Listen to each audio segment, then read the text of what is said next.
Bonjour à toutes et à tous. Peut-être un mot juste sur Coriz. Coriz, société créée en 2007, qui s'est spécialisée dans l'aide au pilotage d'irrigation et l'efficience de l'eau dans le sol. On accompagne nos clients sur toute la France, à l'étranger, en Europe, Europe de l'Est, Afrique. En parlant un peu plus fort, Serge, pour qu'on vous entende bien. Typologie de clients, agriculteurs individuels, OP, coopératives, instituts techniques, chambre d'agriculture, semenciers, agro-industriels. Donc, déjà, merci pour votre invitation et qui m'amène à parler de l'aide au pilotage d'irrigation. Donc là, on va descendre effectivement à l'échelle agriculteur, parcelle. Dans le sujet approche sol, donc c'est sous-entend qu'il va y en avoir d'autres. Approche sol, zone capacitive et préconisation. Donc, 3 sujets. Rapidement, on l'a abordé précédemment, l'humidité du sol, donc c'est un indicateur essentiel. Pourquoi? Parce que c'est le résultat à l'instant T de la combinaison de tous les paramètres macro et micro qui influencent cette humidité. Et en fait, donc, le sol, évidemment, la plante, climat, l'itinéraire technique aussi. Le sol, par nature, évidemment, la texture du sol, la structure, mais aussi ses composantes, sa teneur en CaO, en matière organique, je dirais, sa vie biologique aussi, son état simple. Voilà. La plante, de fait, l'espèce, son stade végétatif, je dirais là aussi son état sanitaire, ça peut aller aussi jusqu'au port de plante, enfin voilà, le port de feuilles, je dirais, le climat de fait, et puis l'itinéraire, ça peut être le travail du sol, ça peut être aussi l'impact des couverts. Donc, ce qui est intéressant, en fait, c'est la dynamique, et la dynamique de l'humidité instruit sur les consommations et sur les besoins de la plante. C'est ça, au-delà de la mesure à l'instant T, exactement. C'est le suivi de la dynamique qui permet de renseigner sur l'environnement, enfin la plante et son environnement. Complètement. Donc, si le producteur mesure l'humidité du sol avec justesse, il saura, je dirais, pour la grande majorité des cultures, irriguer juste, avec une tactique adaptée à un objectif. Donc, on peut parler de quel objectif? Ça peut être un objectif de rendement, de performance pure, rendement, qualité, typologie, typicité, je veux dire, ou aussi gérer une contrainte de volume d'eau, de disponibilité, contrainte énergétique aujourd'hui, de coût énergétique. C'est souvent un équilibre des deux, mais on va chercher à gagner sur les deux tableaux. Je dis pour la grande majorité des cultures, pourquoi? Parce qu'on verra, et ça sera abordé tout à l'heure, donc pour certaines cultures, en arbo, en vigne, on pourra se renforcer avec des technologies spécifiques qui amèneront un peu plus de finesse. J'avance un petit peu, donc au final, l'idée pour un agriculteur, c'est démarrer une saison d'irrigation au bon moment, c'est la terminer au bon moment, c'est reprendre les irrigations après les pluies au bon moment aussi, et puis entre tout ça, je dirais, c'est apporter la dose et la fréquence qu'il faut, quand il le faut, par rapport aux besoins réels de la culture, et toujours avec son objectif tactique. Alors, on a parlé sol, 2 approches rapidement, l'approche sans capteur, dans le sol, donc méthode bilan hydrique, je ne m'étends pas, et ensuite méthode avec capteur dans le sol, où on va suivre donc la dynamique hydrique. Donc 2 technos historiques, les tensiomètres, pardon, et ensuite de l'autre côté plus récente, on va dire, même si ça a quand même une trentaine d'années, les systèmes qui vont mesurer la constante diélectrique, et en particulier dans les plus connus, les systèmes capacitifs, avec la possibilité finalement de mesurer, c'est ça, c'est la grande différence, une des grandes différences avec les tensios, de mesurer l'humidité dans un volume de sol, et non pas juste sur une surface de contact par rapport à un capteur. Et là aussi, on va décrire deux populations, je dirais les capteurs uniques et les capteurs, les sondes capacitives à profil, dont je vous ai amené une ici. Alors, l'intérêt, alors de quoi s'agit-il? Sonde capacitive, comme vous disiez, Pierre, c'est bien connu déjà, effectivement, mais pour rappel... Bien devant le micro, Serge, pardon. Pour rappel, il nous faut de l'espace. Pour rappel, donc c'est un empilement de capteurs dans cette sonde, un empilement de capteurs tous les 10 cm qui mesure l'humidité et la température. Donc, de fait, on a une possibilité de suivre l'humidité sur tout le profil. Donc tout ça, c'est rigidifié puisque c'est une résine à l'intérieur qui rigidifie tout, qui étanchifie tout. Donc c'est très costaud, c'est très robuste. Je dis une bêtise, c'est pas creux, c'est-à-dire que Non. on vient pas, la terre ne rentre pas Ah non, dans absolument la pas. sonde capacitive, c'est Absolument bien pas. du coup. C'est totalement plein et rigide. Voilà. J'avance donc par rapport à ça. L'intérêt des sondes capacitives, je vais aller assez vite, surtout je vais vous montrer des exemples. En fait, le premier intérêt, c'est que, je vais mettre juste quelques spots. En fait, le gros intérêt, donc vous l'avez compris, c'est, je dirais, un effet volume-profil. C'est ça qui est intéressant, qu'il faut remarquer. Donc pas de déstructuration quand on va installer une sonde. On va faire un trou, on va installer la sonde. Donc, comme j'ai déjà dit, mesure tous les 10 cm. Bon, on va voir surtout l'enracinement actif et les consommations, donc horizon par horizon, puisque ça nous permet de saucissonner, je dirais, le profil 10 cm par 10 cm, donc c'est très très précis.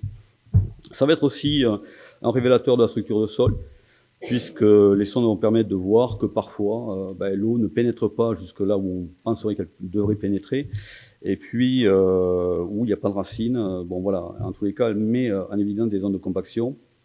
C'est très facile et très rapide à installer, et puis c'est des appareils qui peuvent vivre longtemps. La sonde, elle ne vit pas toute seule, elle est reliée à un boîtier de communication qui transmet les données en temps réel. On peut y mettre un pluvio, ce qui donne, je dirais, une donnée d'entrée qui est qu'est-ce qui tombe sur la parcelle, que ce soit une irrigation ou une pluie. Et puis les données sont transférées à une appli. Alors, pour parler concret, quelques exemples. Donc l'intérêt des sondes capacitives, c'est ça, c'est de pouvoir détailler vraiment ce qui se passe horizon par horizon pour le producteur. Et donc, ceci, c'est une capture d'écran de notre appli. En fait, c'est un code couleur. Donc, on est en taux d'humidité sur la même échelle. On voit du premier coup d'œil que les taux d'humidité, comment ils évoluent les uns par rapport aux autres. La ligne rouge, c'est le premier capteur, donc qui mesure l'humidité sur les 10 premiers centimètres. La ligne bleue sur le second, et ainsi de suite. Donc le 6, c'est le plus profond. Exactement. Donc j'ai pris une 6 ici, c'est un exemple. On a des sondes qui vont jusqu'à 1,60 m. Mais la 60, c'est la plus, je dirais, la plus classique. Donc, ce qui est intéressant, c'est de voir que sur les premiers... alors, c'est un curseur ici, oui, on le voit. Donc là, c'est une séquence de temps qui fait un peu plus d'un mois. Sur les premiers temps, on voit, si j'arrivais à voir voilà, le curseur. Sur les premiers temps, on voit que tous les niveaux d'humidité sont très très proches. C'est élevé et très proche les uns sur les autres. Puis surtout, ce qui est intéressant de voir là, à ce moment-là, c'est, donc là, on est sur maïs. On commence à voir à cette période-ci un décrochage, on va dire. Des escaliers. Ça correspond à la consommation finalement journalière. Si on regardait avec le curseur, si j'avais les horaires qui s'affichent, je verrais qu'en fin de matinée, ça commence à baisser toute la journée et jusqu'en soirée. Et ensuite, on a un plat à nouveau, et ça correspond à la nuit, c'est-à-dire qu'il n'y a plus de consommation. Et ça, c'est la consommation en réalité d'humidité du sol par la plante. Donc, sur cet horizon bleu, qui est à 20 cm, mais on a la même chose sur le rose. Et ce qui est intéressant ici, donc je vais aller un petit peu plus loin, c'est que l'horizon à 40 va arriver un petit peu plus tard. Donc, on a une consommation retardée sur cette parcelle. Voilà. Donc là, on voit l'effet d'une irrigation derrière. L'irrigation, elle arrive par le dessus. Ici, on est en aspersion.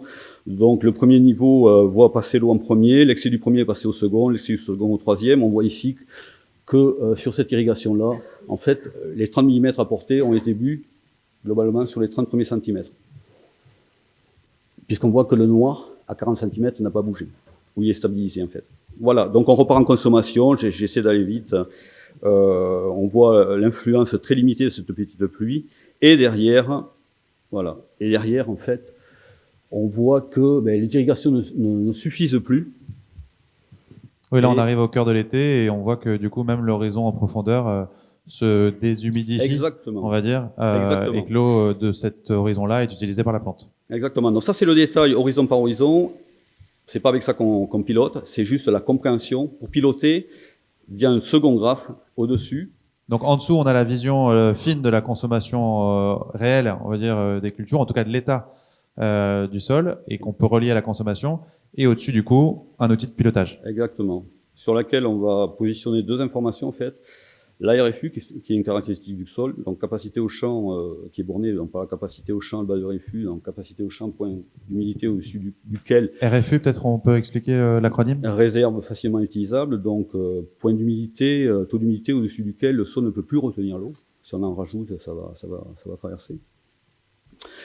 Donc on va border, on va essayer de ne pas dépasser ce point d'humidité-là. Et puis la deuxième information, vous voyez, c'est un bandeau vert. En fait, c'est le réservoir optimal. Donc nous, c'est notre présentation où on croise ces deux informations, qui est le réservoir tactique, je dirais, dans lequel l'agriculteur devra entretenir. C'est la plage d'humidité dans laquelle l'agriculteur devra entretenir son irrigation, en fait, son humidité. Et donc, il sera lié évidemment au stade végétatif de la culture, aux périodes de sensibilité. Donc voilà, donc ça, donc on voit deux périodes de stress. Une par excès, en début de saison, très humide. La culture ne consomme pas. Et enfin, là, on voit en évidence un manque d'eau. Et donc, comment on peut utiliser ces informations-là pour vraiment piloter l'irrigation ? Complètement, puisque l'agriculteur donc voit, il a ces informations et il voit du coup quand il doit irriguer et ce qu'il doit irriguer. En fonction des prévisions météo, évidemment. Donc ça, c'est la compréhension en détail.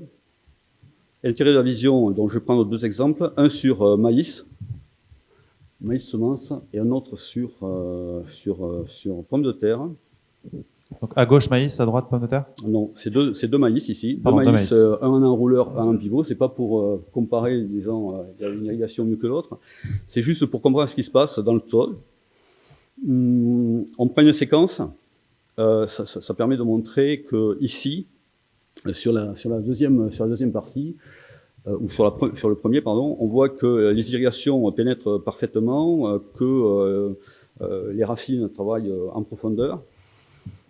Et on voit que sur la même séquence de temps, l'autre parcelle, les irrigations en fait ne pénètrent pas. Elles sont consommées immédiatement sur... en fait, on a beau irriguer, ça travaille que sur 20 cm. La réalité, c'est quoi? C'est que, en fait, ce sont deux parcelles qui sont très proches, qui ont pratiquement les mêmes caractéristiques. Simplement, c'est que sur le début du tour d'eau, ici, l'agriculteur, en fait, a raté un tour d'eau avec son pivot. Allez, je vais y arriver avec le curseur. Bon, en fait... c'est sur la flèche là, et en fait, vous voyez qu'il a sauté un tour d'eau et ça lui a décalé tout le reste de son irrigation. Et en même temps, le sol s'est refermé, c'est-à-dire que vous avez beau apporter de l'eau, ça ne pénètre pas. Rapidement, un autre exemple sur les pommes de terre. En pommes de terre, culture sur but. Donc plus que jamais, je dirais, il faut bien distinguer en pommes de terre ce que l'agriculteur pense apporter, ce qu'il apporte réellement, ce qui pénètre et ce qui est réellement utilisé. Donc là, on voit deux exemples. C'est juste pour mettre en évidence que dans cet exemple-là, la parcelle B, ça travaille sur 3 profondeurs, sur 3 horizons, 30 cm, alors que sur l'exemple en haut, ça travaille en profondeur bien en dessous de la base de la butte. Donc en fait, en pomme de terre, on a des effets cumulés parfois, avec l'effet butte, et puis aussi parfois l'effet parapluie. L'effet butte, on le rappelle, parce que les pommes de terre sont plantées dans des petites buttes qui permettent justement de faciliter la croissance de la plante et peut-être la stagnation, désolé si le terme n'est pas le bon, mais d'une certaine humidité autour des plants. Oui, mais l'effet butte, en fait, le souci en irrigation, c'est que parfois on pense apporter X et en réalité il y a un effet parapluie déjà par la végétation et ensuite des fois ça ruisselle aussi. Donc entre ce qu'on pense, ça pénètre pas dans la butte et ça va sur les plants. Exactement. Okay. Et ça ne profite pas à la culture en réalité. Donc voilà. Donc ça c'est Bon, et ça, encore une fois, il n'y a que des questions de capacité et de profit qui permettent de voir ça dans le détail.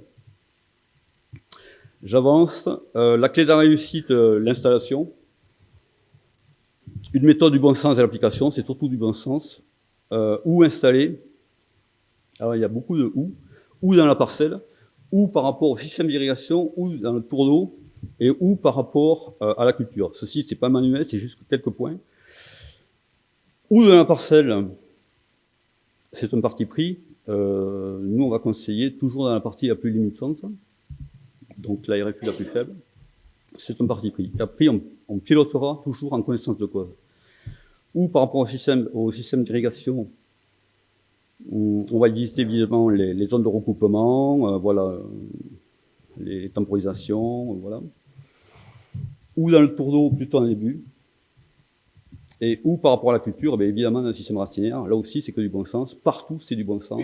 Et quand on a même du goutte à goutte avec une sonde, eh bien, c'est toujours pareil, c'est un parti pris. On va essayer de trouver la meilleure composante pour placer une sonde qui sera la plus efficace possible. Serge, peut-être, j'allais dire pour conclure, après le comment. Voilà.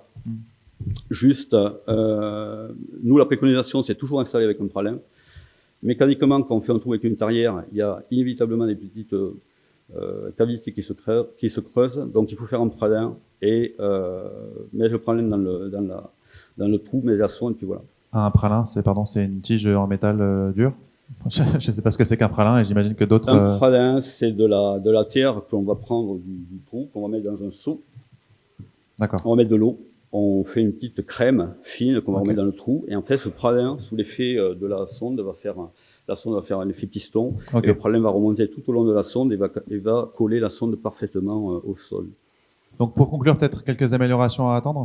Voilà, donc les améliorations, elles sont déjà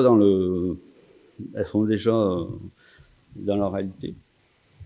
L'irrig assistant, puisqu'on a parlé tout à l'heure sonde et préconisation. La préconisation, c'est finalement, pour l'agriculteur, qu'est-ce que je fais? Donc aujourd'hui, globalement, il a, sur toutes les applis, il a des courbes, quels que soient les systèmes, je dirais, il a des courbes. Certains agris ou certaines structures aiment bien se rassurer, je dirais, avec un conseil. Donc plutôt que d'avoir je dirais, quelqu'un qui va faire un papier, mais une fois par semaine, et qui va être fiché dans le temps, ce papier. Nous, on a créé l'irrig assistant. L'irrig assistant, c'est une prévision d'abord à 3 jours heure par heure sur la consommation, la moyenne pondérée, en fait, en fonction de pas mal de paramètres, je vais faire vite.